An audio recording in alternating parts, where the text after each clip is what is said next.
செய்வோம். அன்று வனாந்திரத்திலே முற்பதில் ஒன்றில் தானாய் இருக்கின்ற கிணையாய் மோசைக்கு தன்னை வெளிப்படுத்தின எங்கள் கண்மலையும் மீட்பருமாகிய கர்த்தாவே, அடியனின் வாயின் வார்த்தைகளும் இங்கே அமர்ந்திருக்கிற ஒவ்வொருடைய யுத்தத்தின் தியானமும் நம்முடைய சமூகத்திலே பிரதியாய் இருப்பதாக. ஆமென். பிரியமானவர்களே, இந்த அருமையான மனமகிழ்ச்சியான இந்த மாலை வேளையிலே அந்த ஜெபக்கூடுகையிலே கலந்து கொள்ளும்படியாய் ஆண்டவர் எனக்கு தந்த இந்த நல்ல நேரத்திற்காக நான் ஆண்டவருக்கு நன்றி செலுத்துகிறேன். இங்கே கூடி வந்திருக்கிற உங்கள் அனைவருக்கும் இந்திய சுதேச மிஷனரி சங்கத்தின் சார்பாக என்னுடைய சோத்திரத்தையும் வாழ்த்துதலையும் தெரிவித்துக் கொள்கிறேன். மிக நேர்த்தியாக இந்த பிராந்தியத்திலே ஒவ்வொரு வாரமும் இந்த ஜெபக்குழுவை பல்வேறு இடங்களிலே மிக நேர்த்தியாய் அர்ப்பணிப்போடு செய்து வருகிற அருமையான திரு இஸ்ரேல் அண்ணன் அவர்களுக்கும் என்னுடைய வாழ்த்துதலை நான் தெரிவித்துக் கொள்கிறேன். அவருடைய குடும்பமாக இவர்கள் செய்து வருகிற ஊழியத்திலே கர்த்தர் அவர்களை ஆசீர்வதிப்பாராக. இந்த அருமையான இடத்தை நமக்கு கொடுத்திருக்கிற அருமையான திரு பிராங்க்லின் ஐயா அவருடைய குடும்பத்திற்கு என்னுடைய மனமார்ந்த நன்றியை தெரிவித்துக் கொள்கிறேன்.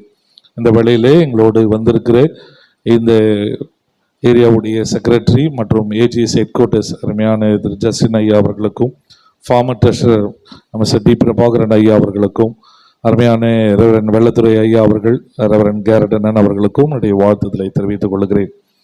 பிரியமானவர்களே, நான் சொல்லி அல்ல, உங்களுக்கு இந்த என்எம்எஸ் உடைய ஊழியத்தை குறித்து நீங்கள் நன்கு அறிந்தவர்கள். ஆனாலும் இந்த ஜெனரல் செக்ரட்டரியாக நான் பொறுப்பேற்ற பிறகு மிக கவனமாக இதை கூர்ந்து கவனித்து கொண்டு அடுத்த நிலைக்கு தரிசனத்தோடு கொண்டு செல்ல ஒரு பாரத்தோடு இந்த திருப்பணியை நாம் முயற்சி எடுத்து கொண்டிருக்கிறோம். எரேமியா 16:16 இப்படியாக சொல்லுகிறது. எடுத்து வாசிங்க யாராவது ஒருவர். எரேமியா 16:16. இதோ நான் மீன் பிடிக்கிற அநேகரை அழைத்து அனுப்புவேன், இவர்கள் அவர்களை பிடிப்பார்கள். அதற்கு பின்பு வேட்டைக்காரராகிய அநேகரை அழைத்து அனுப்புவேன், இவர்கள் அவர்கள் எல்லா மலைகளிலும் எல்லா குன்றுகட்டுகளிலும் கண்மலையின் வெடுப்புகளிலும் வேட்டையாடுவார்கள். அல்லேலூயா. 2 பேட்டர்ன் இருக்குதுங்க ஊழியம் செய்வதற்கு. 2 பேட்டர்ன் சொல்றாங்க. அவர் முதல்ல ஆண்டவர் சொல்ற பேட்டர்ன் என்ன சொல்றாரு? மீன் பிடிக்கிற பேட்டர்ன் ஒன்று, 2வது வேட்டையாடுகிற பேட்டர்ன். இந்த மீன் பிடிக்கிற பேட்டர்ன் என்ன நமக்கு எல்லாம் தெரியும். எப்படி மீனை பிடிப்பாங்க? காலையில் போய் வலையை போட்டுட்டு காத்திருந்து மாலையில் போய் அந்த போட்ட வலையெல்லாம் என்ன பண்ணி கலெக்ட் பண்ணி எடுத்துட்டு வருவாங்க.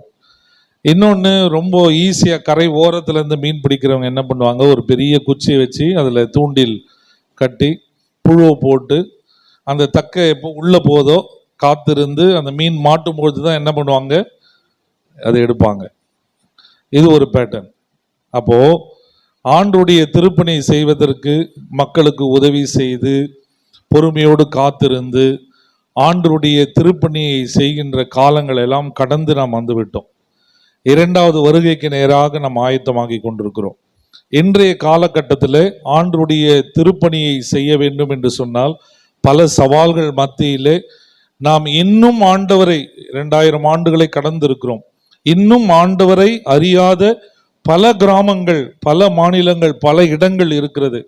இவைகளுக்கெல்லாம் ஆண்டவருடைய வார்த்தை கொண்டு செல்ல வேண்டும் என்று சொன்னால் ஆண்டவர் இன்றைக்கு வேட்டைக்காரர்களை தயார் செய்ய ஆண்டவர் நமக்கு அறிவுறுத்துகிறார். அல்லேலூயா. இந்த வேட்டைக்காரர்கள் என்று சொல்லும்போது ஒரே இடத்துல இருந்து வெயிட் பண்ண எதுவும் கிடைக்காது. அப்போ வேட்டைக்காரருடைய மலையிலையும் குன்றிலையும் தேடி போனாதான் அவர்களுக்கு அந்த வேட்டைக்கு உண்டான காரியம் கிடைக்கும். இன்றைய திருப்பணி இந்த அவசர கால திருப்பணிக்குள்ளாக இருக்கிறோம். இந்த அவசர கால திருப்பணியில பல ஆபத்துகளும் உண்டு. இதன் மத்தியில தான் இன்றைக்கு இந்திய சுதேச மிஷனரி சங்கம் இந்த திருப்பணியை செய்து வருகிறது. கொரோனாவுக்கு பிறகாக இந்த இடத்துல ஒரு பெரிய எழுப்புதல் வந்திருக்கிறது. அல்லேலூயா. அவர் சொன்னார், நாங்கள் என்ன பண்ண போறோன்னு தெரியாது. அதன் பிறகாக இந்த இடத்துல ஆண்டவர் ஒரு பெரிய எழுப்புதலை கொடுத்தார். இந்த கொரோனாக்கு பிறகு பல தொழில்கள் நலிவடைந்திருக்கிறது. பல மக்களுடைய வாழ்வாதாரங்களில் ஒரு பெரிய மாற்றங்கள் ஏற்பட்டது.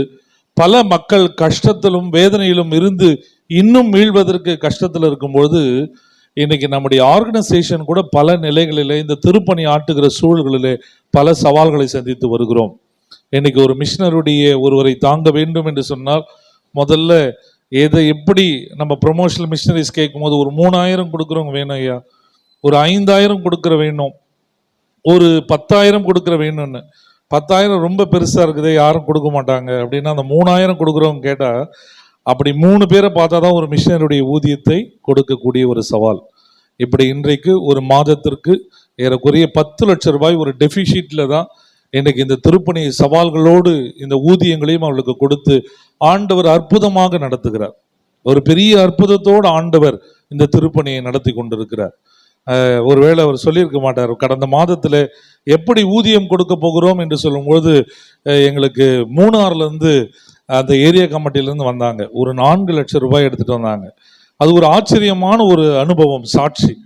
ஒரு குடும்பம் ரொம்ப கடினப்பட்டு கொண்டிருக்கிற ஒரு குடும்பம், ரொம்ப கஷ்டத்தோடு இருக்கிறாங்க. அதனால அவங்க அந்த கூட்டு குடும்பம் என்ன செய்யறாங்க, நமக்கு இருக்கிற அந்த 1 ஏக்கரை நிலத்தை விற்று கொஞ்சம் கொஞ்சமா பிரித்து எடுத்துட்டு போயிடலாம், அதுல ஏதாவது வைத்து நீங்கள் வாழ்ந்து கொள்ளுங்கள் என்று அந்த வீட்டினுடைய பெரியவர் முடிவு செய்கிறார். அதை 17 லட்சம் ரூபாய்க்கு வாங்குவதற்கும் ஆள் இல்லை. அவர் துவண்டு போய் வீட்டில் அமர்ந்திருக்கும் பொழுது அவங்க வீட்டில் ஒரு கேலண்டரை பார்த்துருக்கிறாரு. அந்த கேலண்டர்ல ஒரு வசனம் அவருக்குள்ளாக பேசி இருக்கிறது. அந்த கேலண்டர் முன்னாடி ஜெபம் பண்ணார், ஆண்டவரே இந்த வசனத்தின்படி என்னுடைய இடம் விற்கப்பட்டு என்னுடைய வேண்டுதல் நிறைவேறுனா நான் உமக்கு நன்றி செலுத்துவேன்னு சொன்னாராம். அந்த கேலண்டர் என்எம்எஸ் கேலண்டர். 3 நாள் கழித்து அவருடைய வீட்டுக்கு ஒருவர் தேடி வந்திருக்கிறார். தேடி வந்து சொன்னாராம், ஐயா உங்க இடத்த நான் வாங்கிக்கலான் இருக்கிறேன் அப்படின்னு சொன்னாராம். எவ்வளவுன்னு கேட்டாராம்.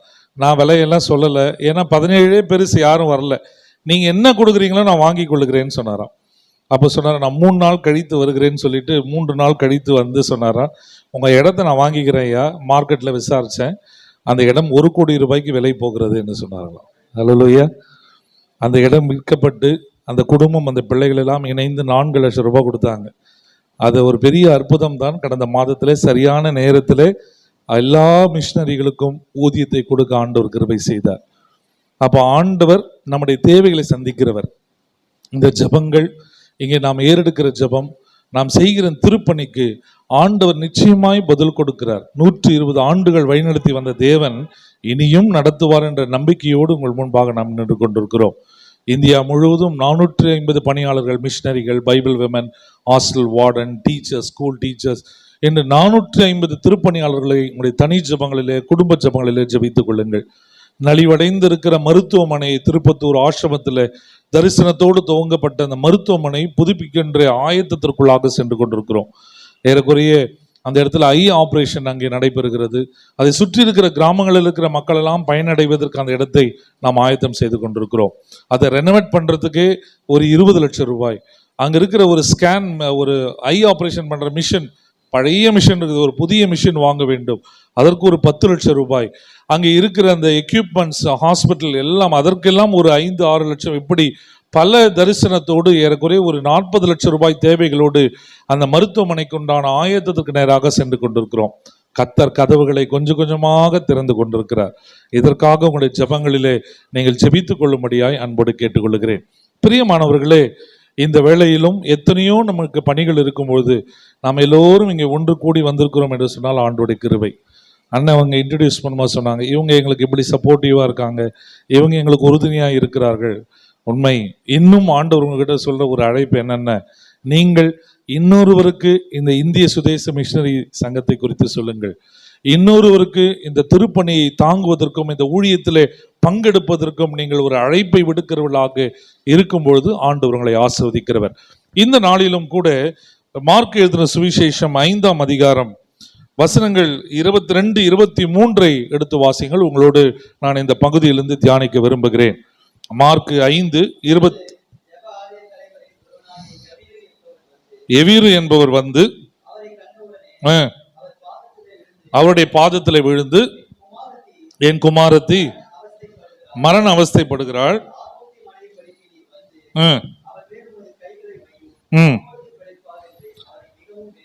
நல்லா கவனிக்கணும். இந்த இடத்துல ஒரு முக்கியமான காரியம் சொல்லப்படுகிறது. ஒரு மனிதன், எவீர் எனப்பட்ட ஒரு மனிதன் வருகிறார். அவர் வந்த ஆண்டவரிடத்துல ஒரு பெரிய ரிக்வெஸ்டோடு வர்றார், ஒரு பெரிய தேவையோடு வருகிறார். ஆண்டவரை அவருடைய இல்லத்திற்கு அழைக்கிறார். எவீர் என்றவர் யாரு? ஜெப ஆலய அவருடைய வேலை என்ன? அப்போ ஜெபிப்பதுதான் அவருடைய வேலை. ஜெபிக்கின்ற மனிதனுக்கு ஒரு போராட்டம் இருக்கிறது. ஜெபிக்கின்ற மனிதனுடைய வாழ்விலே ஒரு குறை இருக்கிறது. ஜெபிக்கின்ற மனிதனுடைய வாழ்விலே ஒரு பெரிய சங்கடத்தோடு வேதனைகளோடு வாழ்ந்து கொண்டிருக்கிறார். அப்போ அவர் யார் இடத்துல போகணும்? எல்லோருக்காகவும் ஜெபிக்கிறவர், ஜெப ஆலயத்தினுடைய தலைவராய் இருக்கிற அவருடைய வாழ்விலே ஆண்டவரிடத்துல வந்து, ஆண்டவரே நீர் என் இல்லத்திற்கு வர வேண்டும்னு கூப்பிடுறார். இன்னைக்கு நம்ம எல்லோரும் ஆண்டவருடைய சமூகத்திலே பல காரியங்களுக்காக ஜெபிக்க வந்திருக்கிறோம். நம்முடைய வாழ்விலும் ஒரு ஜெப குறிப்பு உண்டு, நம்முடைய வாழ்விலும் ஒரு தேவைகள் உண்டு, நம்முடைய வாழ்விலும் ஒரு குறைகள் உண்டு, நம்முடைய வாழ்விலும் ஒரு நெருக்கங்கள் உண்டு. எல்லாருடைய வாழ்விலும் ஏதோ ஒரு தேவைகளும் எதிர்பார்ப்பும் ஆண்டவருக்கு நேராக நாம் இருக்கிறது போல இங்கே எவீரும் ஆண்டவரை நோக்கி கேட்கிறார், என் மகள் மரண அவஸ்தைப்படுகிறார், அதனால நீர் என் வீட்டிற்கு வர வேண்டும் என்று அழைக்கிறார். நல்ல கவனிக்கணும். நிறைய இடத்துல வேதத்துல பார்க்கும் பொழுது சுகம் பெற்றுக்கொள்வதற்காக மக்கள் வெவ்வேறு விதங்களிலே ஆண்டவரை அணுகுகிறார்கள். அப்போ 100க்கு அதிபதி வந்து ஆண்டவர் சொல்ற, ஆண்டவரே என் வேலைக்காரன் சுகவீனமா இருக்கிறான், உடனே நான் வரேன்னு சொல்றாரு. இல்ல ஆண்டவரே நீங்க வராதிங்க, என் வீட்டுக்கு வருவதற்கு நான் தகுதியற்றவன் சொல்றாரு. ஆனா இவர் ஊழியக்காரரா இருக்கிறார்ல, இவருடைய எக்ஸ்பெக்டேஷன் என்னன்னா, நீங்க எங்க வீட்டுக்கு வரணும். இன்னைக்கு கூட நம்ம என்ன நினைப்போம், நம்ம வீட்டுக்கு ஒரு ஊழியக்காரர் வரணும், நம்ம வீட்டுல ஜெபிக்க வேண்டும், நம்ம இடத்துல ஜெபித்தால் அது ஆசீர்வாதமா இருக்குன்ற ஒரு எக்ஸ்பெக்டேஷன் இருக்கிற மாதிரி எவீரு ஜெபாலய தலைவனா இருக்கிறவர் ஆண்டவரிடத்துல வந்து கேட்கிறார், ஆண்டவரே நீர் என் வீட்டிற்கு வர வேண்டும் என்று கேட்கிறார். அவர் நீர் என் வீட்டிற்கு வந்தால் என் மகள் சொஸ்தமாவாள் என்கின்ற ஒரு விசுவாசத்தோடு அந்த மனிதன் இருக்கிறார். அப்போ ஆண்டவரும் அவரோடு கூட போகிறார். நீங்கள் அழைக்கும் பொழுது உங்கள் இல்லங்களுக்கு வருகிற ஆண்டவர் இருக்கிறார். அல்லேலூயா. அப்போ நீங்க இங்கிருந்து கடந்து சொல்லும்போது, ஆண்டவரே என் வீட்டிற்கு வாரோம், நம்ம ஆலயத்துக்கு போகிறோம், ஜெபம் பண்ணுறோம், நம்முடைய தேவைகளுக்கெல்லாம் ஜெபம் பண்ணிடுறோம், ஆண்டவரே என் தேவையை சந்திங்க. நம்ம எங்கன்னா ஊருக்கு போகும்போதோ எங்கடா ரொம்ப லாங் ட்ராவல் போகும்போது மட்டும், ஆண்டவரே உங்களுடைய சமூகம் எனக்கு முன்பாக செல்லணும். எத்தனை பேர் ஆண்டவரை வீட்டுக்கு கூப்பிட்டுருக்கிறீங்க? எத்தனை பேர் ஆண்டவரே என் வீட்டுக்கு வாங்க சுவாமி, ஆண்டவரே என் வீட்டிற்கு வாரோம், என் வீட்டில் என்னோடு இரும் என்று ஆண்டவரை கூப்பிடும் பொழுது அவர் வருகிற ஆண்டவராய் இருக்கிறார். நீங்க இன்றைய நாளிலே ஆண்டவரை அழைக்க, ஆண்டவரே என் வீட்டிற்கு வாரும் என்று எவீரை போல அழைக்க நாம் அழைக்கப்படுகிறோம். கூப்பிடும்பொழுது உடன் வருகிற ஆண்டவர் இங்க எவீரோடு போகிறார். இந்த இடத்துல ஒரு நல்ல ரொம்ப அழகான ஒரு சம்பவம் நடக்குது. என்னென்ன, நம்ம போவோம், போராடி ஜெபம் பண்ணுவோம், ஆனா உடனே எதுவுமே என்னென்ன பண்றதில்ல, நடக்கிறது இல்லை. போகிற வழியில ஒரு சம்பவம் நடைபெறுகிறது. கூப்பிட்டது யாரு? எவீரு தான் கூப்பிடுறாரு. ஆனா போகிற வழியில ஒரு பெரும்பாடுள்ள ஒரு ஸ்திரீ அங்க இருக்கிறதை பார்க்க முடியுது. வாசிங்க, அடுத்த வசனத்தை வாசிங்க, 25-26 வசனம். 12 வருடமாய் பெரும்பாடு உள்ள ஒரு ஸ்திரீ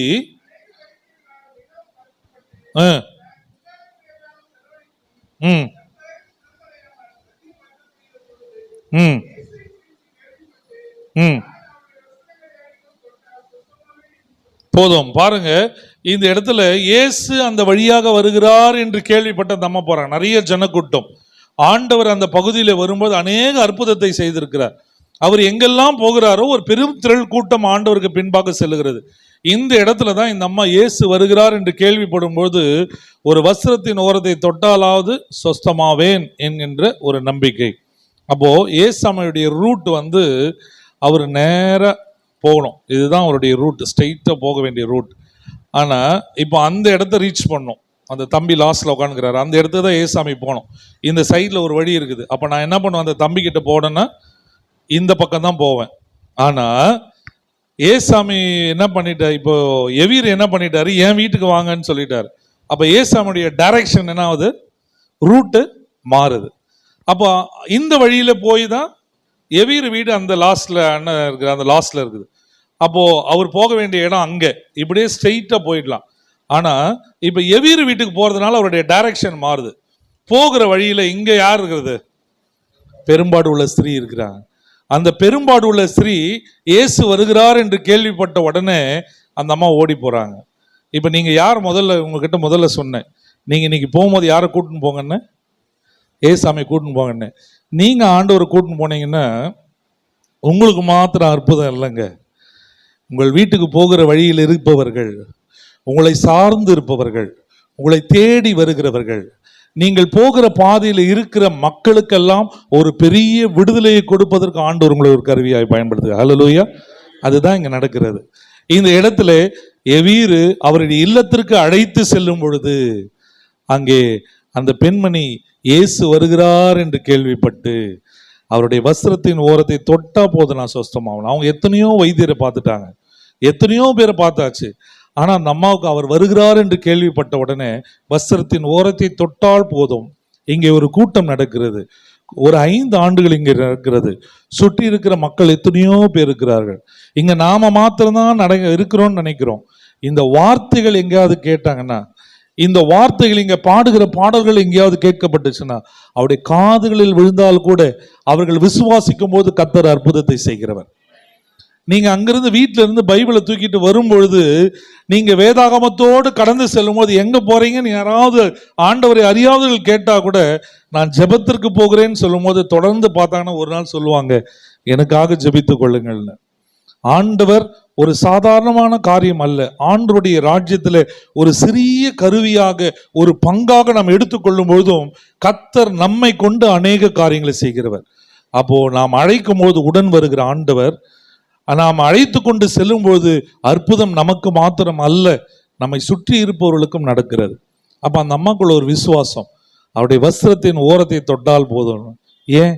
அவர்கள் நினைத்திருந்தால் இந்த பர்திமேயு போல, ஆண்டவரே எனக்கு இறங்கும், ஆண்டவரே தாவீதின் குமாரனே எனக்கு இறங்கும் என்று கேட்டிருக்கலாமே. நான் ஏன் கேட்கவில்லை? ஒரு பெரிய சவால்களோடு, பெரிய தடைகளோடு அந்த அம்மாவுடைய வாழ்வு இருக்கிறது. காரணம், பெரும்பாடு உள்ள ஸ்திரீ, அவர்கள் சமூகத்தினால் ஒதுக்கப்பட்டிருக்கிறார்கள். அப்போ அவங்க சொசைட்டியில நடந்து போனோன்னு அவர்கள் தீட்டாக எண்ணப்பட்டவர்கள், அவங்க வெளியில வர முடியாது. யூத வழக்கத்தின்படி இப்படி பெரும்பாடு உள்ள ஸ்திரீகள் அல்லது தீட்டாக எண்ணப்படுபவர்கள், குஷ்டரோகிகள் எல்லாரும் வருகிறாங்கன்னா கருப்பு கலர் ஆடை அணிந்திருக்கணும். அவர்கள் போகும்போது தீட்டு தீட்டு என்று கத்தி கொண்டு போக வேண்டும். அப்பதான் எதிரில் வரவங்க ஒதுங்கி போவார்கள். இப்பேற்பட்ட சவால்கள் நிறைந்திருக்கும் பொழுது அந்த அம்மாக்குள்ள ஒரே ஒரு விசுவாசம், இயேசு கிறிஸ்து இந்த பகுதியில் வருகிறார், அவருடைய வஸ்திரத்தின் ஓரத்தை தொட்டா நான் சொஸ்தமாயிடுவேன். அதனால இந்த இந்த இந்த சொசைட்டியில் இருக்கிற இந்த ரூல்ஸ் அண்ட் ரெகுலேஷன்ஸ் இதெல்லாம் நான் ஃபாலோ பண்ணணும்னு அவசியம் இல்லை. ஏன்னா நான் போனால் சுகம் ஆயிடுவேன், தொட்டுட்டா சுகம் கிடைச்சிடும். ஒரு ஸ்ட்ராங், ஒரு பயங்கரமான ஒரு வைராக்கியத்தோடு அம்மா செல்கிறார்கள். அவர்கள் வஸ்திரத்தின் ஓரத்தை தொட்டார்கள், அவருடைய சரீரத்திலிருந்த உதிரம் நின்று போய் அற்புதத்தை, சுகத்தை பெற்றுக் கொண்டார்கள். ஹல்லேலூயா. அப்ப இந்த இடத்துல ஒரு காரியம் நடக்கிறது. ஆண்டவர் திரும்பி பார்த்து கேட்கிறார், என்னை தொட்டது யார்? என்னை தொட்டது யார்? என்னிடத்திலிருந்து ஒரு வல்லமை பெறப்பட்டு போகிறது. இப்ப உங்ககிட்ட ஒரு கேள்வி கேட்கிறேன், அந்த அம்மாவை சுகப்படுத்தினது யாரு? அவருடைய விசுவாசம். ஏன்னா ஏசாமிக்கு தெரியல. ஏசாமி என்ன சொல்றாரு? என்னை தொட்டது யாருன்னு தான் கேட்கிறாரு இல்லையா? என்னை தொட்டது யார்? என்னை தொட்டது யார்? என்னிடத்திலிருந்து ஒரு வல்லமை பெறப்பட்டது. இவ்வளவு திரளான ஜனங்கள் இருக்கும்போது யார்? முதல் அந்த அம்மாவுடைய விசுவாசம். அந்த அம்மாவுடைய விசுவாசம் என்ன? நான் வஸ்திரத்தின் ஓரத்தை தொட்டால் போதும் சொஸ்தமாவேன். அப்ப ஆண்டவர் இதெல்லாம் அந்த அம்மா அவங்க இடத்துல சொன்ன உடனே, உன் விசுவாசம் உன்னை ரட்சித்தது. ஆண்டவர் சுகத்தை பெற்றுக்கொள்ள வேண்டும் என்று சொன்னால், நம்முடைய வாழ்வில் அற்புதங்களை பெற்றுக்கொள்ள வேண்டும் என்று சொன்னால் 2 காரியம் தான் இருக்குது. நம்முடைய வாழ்க்கையில விடுதலை பெற்றுக்கொள்ளணும், சுகத்தை பெற்றுக்கொள்ள வேண்டும், ஆசீர்வாதத்தை பெற்றுக்கொள்ள வேண்டும் என்று சொன்னால் 2 காரியம்தான். இந்த சுகத்துக்கெல்லாம் ஒரே 2 காரியத்தை சொல்றாரு. என்னன்னா, உன் விசுவாசம் உன்னை ரட்சித்ததுன்னு சொல்லுவாரு. 2வது, உன் பாவங்கள் உனக்கு மன்னிக்கப்பட்டது. நம்முடைய வாழ்வில் வருகிற உபத்திரவங்கள், நெருக்கங்கள், கஷ்டங்களுக்கு காரணம் என்ன என்பதை ஆராய்ந்து பார்க்க அழைக்கப்படுகிறோம். ஆராய்ந்து பார்க்கும்போது அது பாவங்களாக இருந்தால் ஆண்டவருடைய சமூகத்தில் ஜெபிக்கும் பொழுது அது மன்னிக்கப்படும் பொழுது நாம் விடுதலை பெற்றுக்கொள்வோம். ஹல்லேலூயா. ஆனால் நம்முடைய வாழ்வில் யோபு போல் நம்ம இருந்தோம்னா, விசுவாசத்தோடு போராடி ஜெபிக்கும் பொழுது கர்த்தர் விடுதலை கொடுக்கிறவர். ஹல்லேலூயா.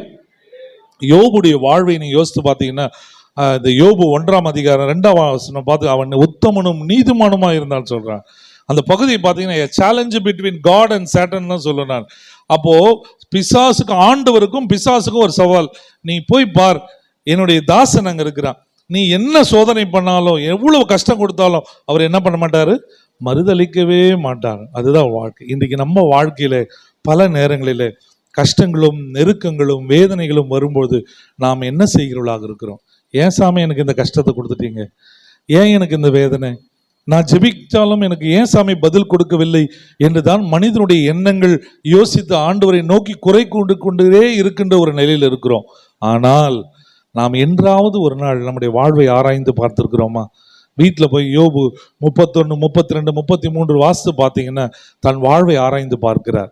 என்னுடைய கண்ணினால் நான் உடன்படிக்கை செய்வது ஏதாவது இச்சையோடு பார்த்திருக்கிறேன்னா, நான் என்னுடைய எதிராளி வேதனைப்படும் போது அதை பார்த்து நகைத்திருக்கிறேன்னா என்று பல நிலைகளை தன்னுடைய வாழ்வை ஆராய்ந்து பார்த்திருக்கிறார். இன்றைக்கு நீங்களும் நானும் நம்முடைய வாழ்வை ஆராய்ந்து பார்க்கிறவர்களாக இருக்க வேண்டும். நம்முடைய வாழ்வை நாம் ஆராய்ந்து பார்க்கும்போது தான் நம்முடைய வாழ்வில் இருக்கிற குறைகளை விலக்கி ஆண்டவரிடத்தில் நெருங்கி வர முடியும். ஆண்டவரிடத்தில் நெருங்கி வரும்பொழுது, ஆண்டவரே என் இல்லத்திற்கு நீர் வாரும் என்று கூப்பிடும்போது நம்மோடு உடன் வருகிற ஆண்டவர் நமக்கு மாத்திரம் அல்ல, மற்றவருடைய வாழ்வில் முதலாவது விடுதலையும் அற்புதத்தையும் செய்கிறவராக இருக்கிறார். அப்ப இதெல்லாம் இந்த சமூகம், இந்த அற்புதம் எல்லாம் நடந்துச்சுங்களா? கூப்பிட்டது யாரு? எவீரு. அற்புதம் நடந்தது யாருக்கு? இப்ப எவீருக்கு வர செய்தியை கேளுங்க. அந்த வசனத்தை நம்ம வாசிங்க. 35வது வசனத்தை வாசிங்க. எப்படி பேசி கொண்டிருக்கும்போது இந்த நடந்த அற்புதங்கள் எல்லாம், யார் என்னை தொட்டது, வல்லமை புறப்பட்டது, இதெல்லாம் பேசி கொண்டிருக்கும் போது, இதை பேசி கொண்டிருக்கும் போது வாசிங்க 35.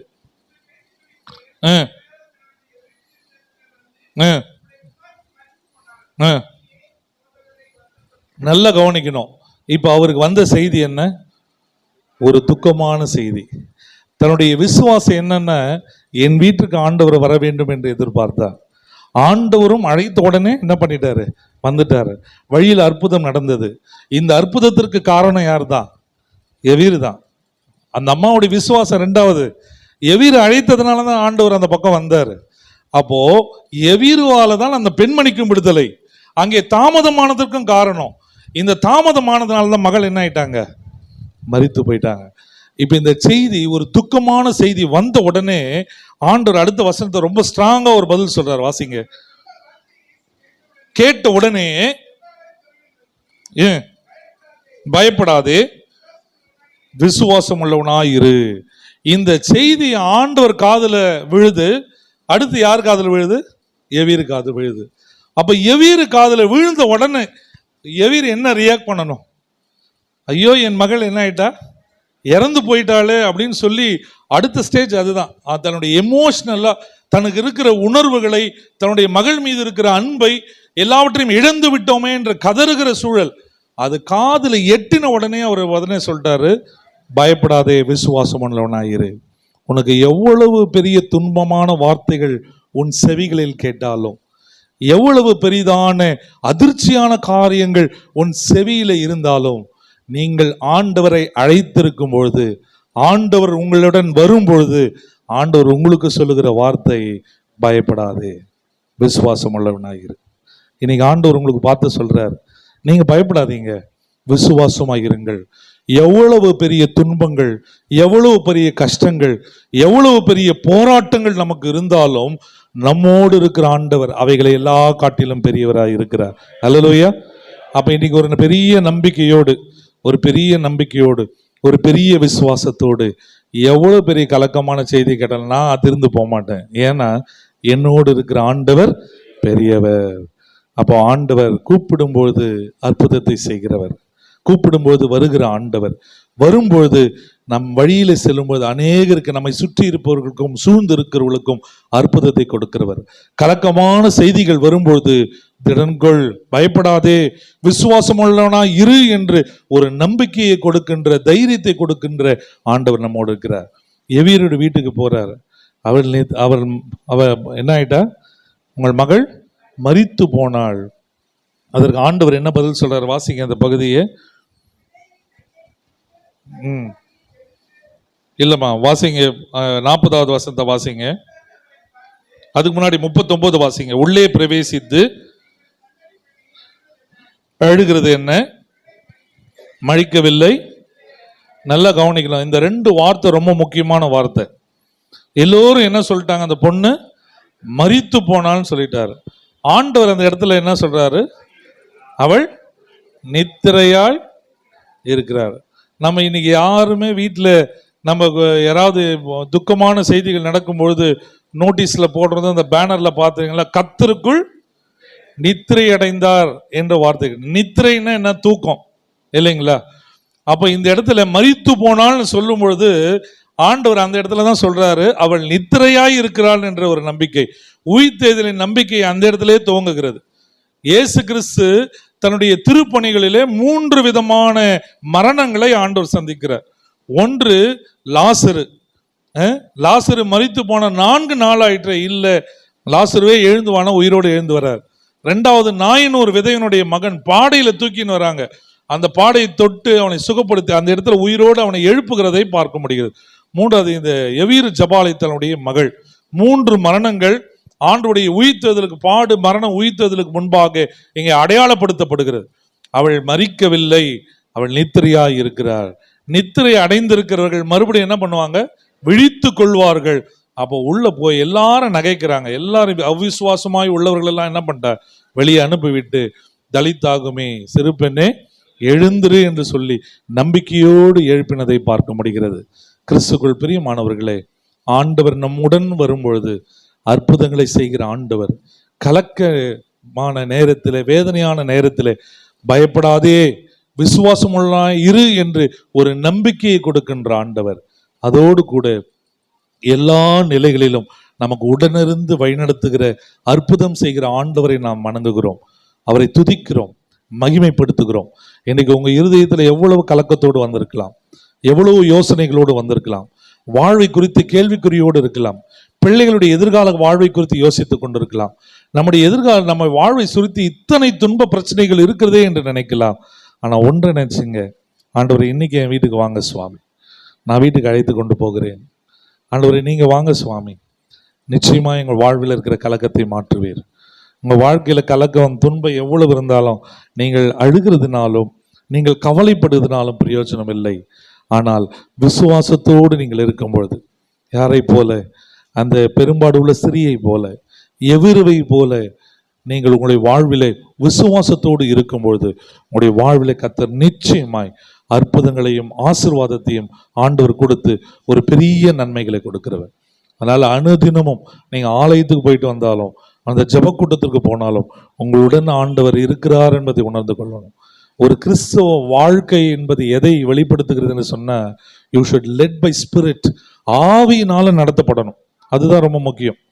நமக்குள்ள ஆவி இல்லை அப்படின்னா, இது ஆவின்னா என்ன, இந்த பெந்தகோஸ்தே பாஸ்டரா நினைச்சிடாதீங்க. எல்லாரும் இந்த ஸ்பிரிட் நம்ம நடத்தினாதான், ஆண்டவர் நம்மை நடத்தினாதான் நம்முடைய வாழ்வில் சக்சஸ்ஃபுல்லா போக முடியும். இந்த ஸ்பிரிட் நம்மளை நடத்தும் பொழுது, ஆண்டவருடைய ஆவியானவர் நடத்தும் பொழுது, துன்பங்கள் அநேகம், நெருக்கங்கள் உண்டு, கஷ்டங்கள் உண்டு, இந்த உலகத்துல உபத்திரவங்கள் உண்டு. ஆனாலும் ஆண்டவர் நம்மோடு இருந்து நம்மை பெரிய நிலையில, ஒரு பெரிய மாற்றத்துல கர்த்தர் கொண்டு போகிறவர். எனவே விசுவாசத்தோடு, இந்த உலகம் நம்மோடு, நம்மை சுற்றி மக்கள் இருக்கலாம், நம்முடைய கரங்களில் ஆண்டவர் ஆஸ்திகளையும் ஆசீர்வாதங்களையும், இந்த உலக பிரகாரமான ஆசீர்வாதங்களை கொடுத்திருக்கலாம். இவை எல்லாவற்றுக்கும் மேலான வல்லமையுள்ள ஆண்டவர் நம்மோடு இருக்கும்பொழுது கர்த்தர் நம்மை கொண்டு பெரிய காரியங்களை செய்வார். எனவே வேத ரொம்ப அழகா 126ஆம் சங்கீதம் சொல்லுகிறது, கர்த்தர்களுக்கு பெரிய காரியங்களை செய்தார் என்று புறஜாதிகளுக்குள் சொல்வார். அந்த நிலையிலே நம்மை ஆசீர்வதிக்கிற ஆண்டவர். என்னுடைய வாழ்வை ஒப்பு கொடுங்கள், கர்த்தர் உங்களையும் உங்கள் வாழ்வையும் மென்மேலும் ஆசீர்வதித்து உங்களை வழிநடத்துவாராக. ஆமென். கண்களை மூடி ஆண்டவரை நோக்கி நாம் ஜெபம் செய்வோம். கிருபை மன்மடை நிறைந்த எங்கள் அன்பின் ஆண்டவரே, இந்த ஆசீர்வதிக்கப்பட்டதான நல்ல நேரத்திற்காக நாங்கள் நன்றி செலுத்துகிறோம். இந்த விசேஷமான நேரத்தில் இந்த ராயபுரம் பகுதியிலே சுவாமி, இந்த ஜெபக்கூடுகையில் நாங்கள் கலந்து கொள்ள கர்த்தர் கொடுத்த கிருபைகளுக்காக நன்றி சுவாமி. எங்களுடைய வாழ்வை உங்களுடைய சமூகத்தில் நாங்கள் ஒப்பெடுக்கிறோம். எங்களுடைய வாழ்வை நாங்கள் திரும்பி பார்க்கிறோம் அப்பா. ஆண்டவரே, ஒன்றுமில்லாத நிலையிலிருந்து ஆண்டவரே எங்களை உயர்த்தி ஆசீர்வதித்து வழி நடத்துகிறேன். ஒவ்வொரு நாளையும் கர்த்தர் எங்களுக்கு ஆசீர்வாதமாக மாற்றிருக்கிறேன். ஆண்டவரே, நீ செய்த சகல உபகாரங்களுக்கும் நாங்கள் நன்றி செலுத்துகிறோம். தாவீதுடைய வாழ்வை நாங்கள் எண்ணி பார்க்கிறோம்.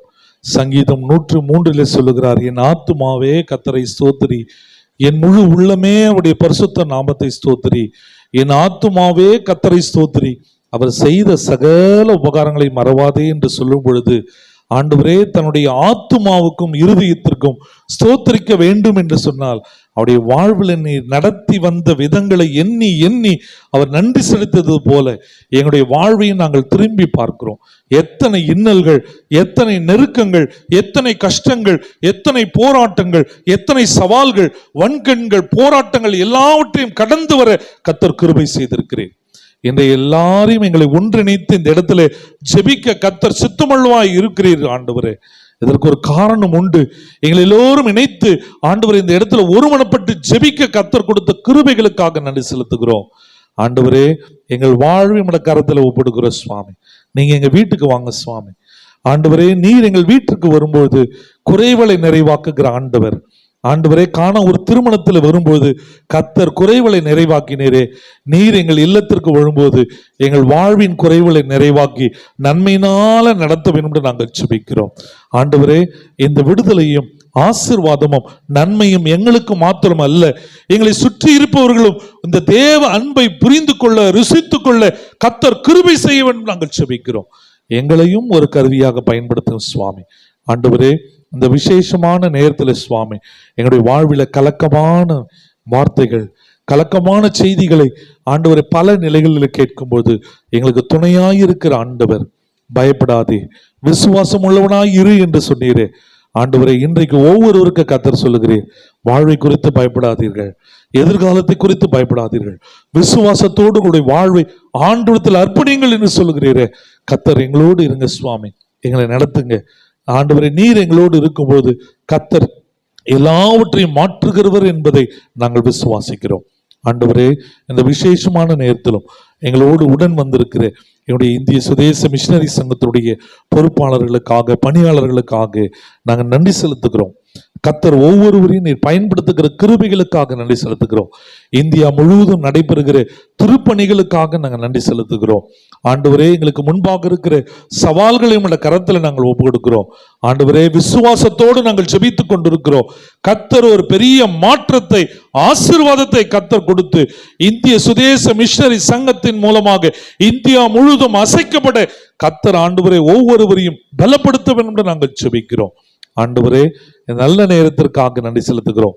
இந்த அருமையான இடத்தை மனமுகந்து கொடுத்து அருமையான பிராங்க்லின் ஐயாவுடைய குடும்பத்தை கரத்துல நாங்கள் ஒப்பெடுக்கிறோம்.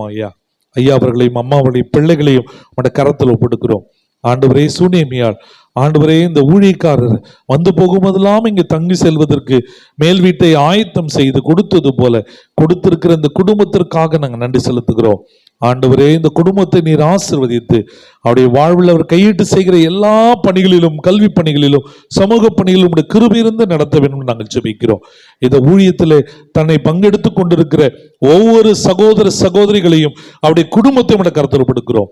இந்த ஜெபத்தில் கலந்து கொண்ட ஒவ்வொருவரையும் நம்முடைய கரத்தில் நாங்கள் ஒப்பெடுக்கிறோம். பலங்கொண்டு திடமனதா இரு, நான் உன்னை விட்டு விலகுவதும் இல்லை, உன்னை கைவிடுவதும் இல்லை என்று சொல்லுகிற ஆண்டவர் ஒவ்வொருவரையும் நீர் பொறுப்பேற்று வழிநடத்த வேண்டும் என்று நாங்கள் ஜெபிக்கிறோம். ஆண்டவரே நம்முடைய சமூகத்தில் ஒவ்வொருவரையும் அர்ப்பணிக்கிறோம். குறிப்பாக இதை பொறுப்பேற்று இதை ஆயத்தம் செய்து சகோதரி ஸ்ரீல ஐயாவுக்காக, குடும்பத்திற்காக, பிள்ளைகளுக்காக, ஊழியத்திற்காக ஜெபிக்கிறோம்.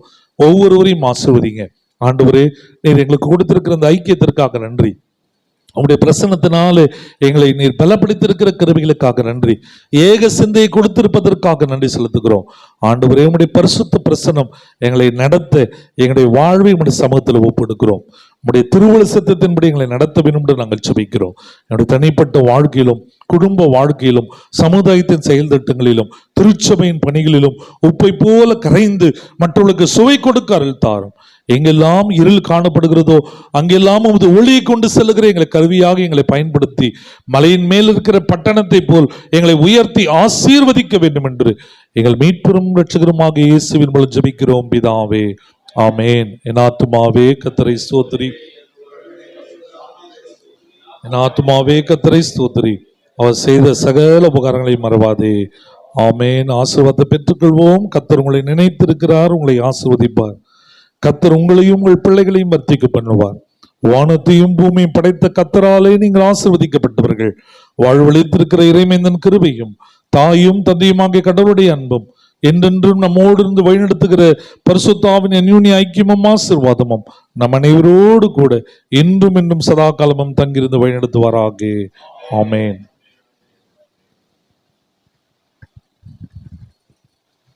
தேவனுடைய வார்த்தையை நமக்கு கொடுத்து நம்மை ஆசீர்வதித்து பிளஸ் பண்ண ஐயாவுக்கு நாங்கள் இயேசுவின் நாமத்தால் நன்றி தெரிவித்துக்கிறோம்.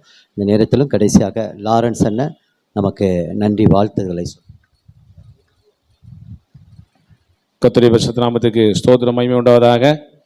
இந்த அருமையான நல்ல நாளிலும் வழக்கத்தின்படி ஒரு மாதம் 4வது வாரம் சனிக்கிழமை நடைபெறுகிற கூட்டத்திலே வந்த உங்கள் அனைவரையும் ஆண்டவராகிய இயேசு நாமத்தினாலே வாழ்த்தி நன்றி தெரிவித்துக் கொள்கிறேன். குறிப்பாக இந்த NMS இயக்கத்திற்கு புதிதாக பொறுப்பேற்று முதல் முறையாக இந்த ஜெபக்கூட்டத்தில் வந்து கலந்து கொண்டு தேவ செய்தியை கொடுத்து ஆசீர்வதித்த அருமையான ஐயாவுக்கு நன்றியை தெரிவித்துக் கொள்கிறோம். உடன் வந்திருக்கின்ற ஐயா AGS அவர்களுக்கு நன்றியை தெரிவித்துக் கொள்கிறோம். அந்த ஒவ்வொரு பொறுப்பாளர்கள் நன்றியை தெரிவித்துக் கொள்கிறோம். கர்த்தர் ஆசீர்வதிப்பாராக. உங்களுக்காக விருந்து ஆயத்தமாக இருக்கிறது. நான்வெஜ் சாப்பிட்றவங்களுக்கு இட்லி இருக்குது. வெஜ் சாப்பிட்றவங்களுக்கு இட்லி இருக்குது. நான்வெஜ் சாப்பிட்றவங்களுக்கு நான்வெஜ் இருக்குது. எது வேணுமோ நீங்கள் செய்யலாம், சாப்பிடலாம். அமர்ந்து சாப்பிட்டு செல்லுமாறு உங்களை அன்போடு கேட்டுக்கொள்வோம். Thank you, God bless you. வந்திருக்கின்ற அருமையான எங்களுடைய போலீஸ் டிபார்ட்மெண்ட்டுக்கு நன்றி. தொடர்ந்து வாங்க, இரவு ஜெபம்லாம் நடக்குது, வாங்க. ஒவ்வொரு மாதமும் ரெண்டாவது வெள்ளிக்கிழமையா 3வது வெள்ளிக்கிழமை இரவு 9:30 முதல் 1 மணி வரைக்கும் இரவு ஜெபம் நடக்குது.